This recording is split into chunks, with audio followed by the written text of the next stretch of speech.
Baltimore didn't just build the Inner Harbor, okay? It engineered one of the most famous urban comebacks in America. And at the center of it was a stubborn, relentless political figure who refused to accept decline. But here is the twist when it comes to the Baltimore Inner Harbor. The same system that built the Inner Harbor may have set it up to fail. So before Harborplace, Baltimore was in trouble. Like we in trouble now, but it was in trouble. And back in the 60s, okay, industry did not just disappear. It was gone, okay? It was leaving, population drastically dropping. People were moving out into suburbs and even out of the state. And then waterfront basically got abandoned in downtown Baltimore along Pratt Street. So there was a little rascal that came along by the name of William Donald Schaefer. And he was a city council president first, and then he was mayor of Baltimore. And I believe he was mayor of Baltimore from about the early 70s to about 87. I remember Kurt Smoke came in after that. So that's pretty close to being accurate. He pushed a very radical idea, okay? Baltimore wasn't going to compete as an industrial city anymore. It couldn't, okay? Really all we had was Bethlehem Steel and the shipyard. That was about it. Everything else, I think Domino Sugar might have been there, and maybe a few other things, but we could not survive in that industrial environment anymore. Baltimore was going to have to reinvent itself, very similar to Atlantic City, and become a destination place without casinos, okay? And Schaefer was not subtle about it. One of the things I can tell you about William Donald Schaefer, and anybody that worked with him can concur with this, and possibly if you did not work with him and you had to deal with him, you can attest to this as well. He was a micromanaging prick. He micromanaged everything. Personally inspecting construction sites, calling department heads directly, pushing projects through political resistance. This is what he did. Some called him a visionary, others called him a controlling prick. Both were true. However, you gotta give him some credit. His strategy was simple, bold, but true. Clean it up. Let's get Baltimore clean. The harbor was polluted and industrial. They literally had to make it look like a viable place again and give it a rebirth. Build anchors first. That was his thought process. And before Harborplace, Schaefer backed the convention center that was downtown Baltimore, the National Aquarium that's in Baltimore, and harbor promenades. These gave reasons for people to come back downtown into Baltimore. Now, let's talk about a private visionary for a second, okay? James Rouse was a private visionary that stepped in, and Schaefer did not try to design Harborplace by himself. He set the vision and the expectation, but he brought in someone who knew how to build experiences. This is where Mr. Rouse comes in. So the key difference in this is Schaefer understood perspective and he understood perception. And they're two different things, but he understood both. He knew something that a lot of leaders missed. If people feel like a place is alive, they're going to come. So Harborplace wasn't just a retail giant. It was street performers, music, food, consistent activity, and it worked. So by 1980-ish, I'm going to say 84, 85, actually it was a little bit before that, Baltimore became a national model. Cities across America copied the Baltimore Inner Harbor formula. And if they say that they didn't, they're telling a bald-faced lie. Tourism boomed. It exploded. Schaefer didn't just rebuild the waterfront.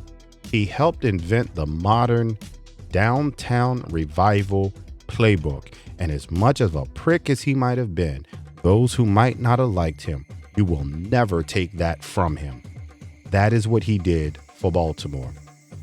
So let's talk about where Schaefer's model started failing, okay? Because all good things come to an end. I've heard that expression before, but in this particular case, unfortunately, there were major fissures and flaws that got us to this point. And here is the uncomfortable truth. Schaefer's model worked. The problem is it never evolved. It was built for a different era in time. And I can't say that this was his fault. The problem is nobody after him, O'Malley, nobody after him, Brandon Scott, I can go back, Sheila Dixon, Stephanie Rawlins-Brake, nobody had the vision to create a harbor that evolved, okay? It was built around visitors. It was never meant to be built for citizens of Baltimore. That is the first thing we have to understand. Harborplace was designed as a destination. It was never designed to be a neighborhood. And so what does that mean, Keon? Well, it means few people were meant to live there. Foot traffic depended on tourists. And when tourism slowed, Harborplace came to a screeching halt. So let's talk about festivals, okay? The festival marketplace, if we can be truthful, has a shelf life, okay? What Schaefer and Rouse built was revolutionary in the 80s. But by 2000, by the turn of the century, it felt like a mall. Then it felt like an old mall. And malls don't age gracefully. Look at Mondawmin, which I'm surprised is still surviving. Look at Security Mall, Towson Town Center now. Owens Mills Mall is gone. You get my point? So I'm going to tell it like it is. No evolution after the original vision. Nobody picked up the torch. And so this is where the city struggled. Schaefer was hands-on, aggressive, consistently pushing, but after him, the leadership became very relaxed. Alley, Sheila Dixon, Rawlins-Blake, Catherine Pugh, Brandon Scott, to name a few. And when the leadership became more reactive than visionary, the harbor did not reinvent itself fast enough. And so it collapsed. So then there became, in that collapse, we saw maintenance and ownership drifts, okay? Once the original energy faded, maintenance slipped. So it became, what it is. Ownership changed hands, investments slowed, and once decline starts in a retail-heavy space, it doesn't do it gracefully. It does it rapidly. It accelerates very quickly. And the safety narrative then took over. So I'm kind of bringing you into today. Whether fully accurate or not, perception became reality. So when nobody feels safe, families are the first to stop coming. And then once families, and now we got social media, it gets put out there that this is what the harbor is, tourism halted. It just stopped. And that is deadly for a place that is built on an experience. The Science Center and the National Aquarium can't hold down the harbor alone. So we see now Harborplace basically falling from grace. It went from an icon to a liability. So by the mid 2020s, here we are now. Storefronts are empty. Major tenants are gone. Cheesecake Factory now, gone. Ripley's, believe it or not, we had one, gone. Planet Hollywood, gone. I don't even know if Hooters is still there. But if they're not, guess what? They're gone too. And the city faced one hard truth. You can't patch fix a 1980 concept in a 2025 world.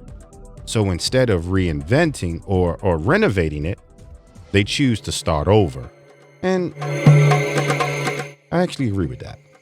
So this new plan is basically an admission that the Schaefer era model is over as brilliant as he was. And what's changing fundamentally, it has to go from a tourism marketplace to a mixed use neighborhood, a full mixed use neighborhood. So what they're going to do is put 900 residential units in, parks and public waterfront access, retail and dining, but on a smaller scale, and then event spaces like an amphitheater. Okay, now, starting to make sense a little bit. And so the big idea here is to fix the original flaw. People will live there, not just visit, okay? And because a place that depends on tourism is always fragile, you must have a consistent source of revenue, be it tax revenue or whatever. And the best way to do that is to create housing. It's going to be expensive, but you got to create it. So the Schaefer question, here's the deeper conversation that, and as I always talk about, there is that one thing that nobody wants to talk about, that conversation that nobody wants to have. Did Baltimore outgrow the Schaefer's vision or fail to evolve it? You know which way I'm going to go with this, but let's be neutral. Because without Schaefer, the harbor definitely would not exist. Because it never adapted, the harbor couldn't survive. So I don't even know where to go with that, because that's deep. Without Schaefer, the harbor never would have existed, but because it never adapted, the harbor could not survive. The question now is, it's very plain. Was the original vision brilliant, or was it just a setup for failure for future generations? We'll deal with that conversation on the next time. So Baltimore's Inner Harbor is a story of bold leadership, followed by a slow drift. Schaefer proved a city can reinvent itself, but now the real question is, can Baltimore do it again? And without the kind of leadership who forced it the first time, can it be done? And I'm going to be truthful with you, with this current leadership, no. We got too much scandal going on. We got too many other things happening that's distracting from this type of project. So the jury is out. Nevertheless, this is Keon. This is definitely something to talk about. We'll come back and talk about this again later. I promise you that. Again, if you like this type of conversation, this cut, no chaser type of conversation, make sure you like and subscribe. We definitely want to hear from you. And if you have any ideas, conversation, or memories of the harbor, make sure you drop them in the comments. We'd like to hear about them, because I can tell you, Baltimore was a beautiful place. Question is, can we get back to that beauty that we once had?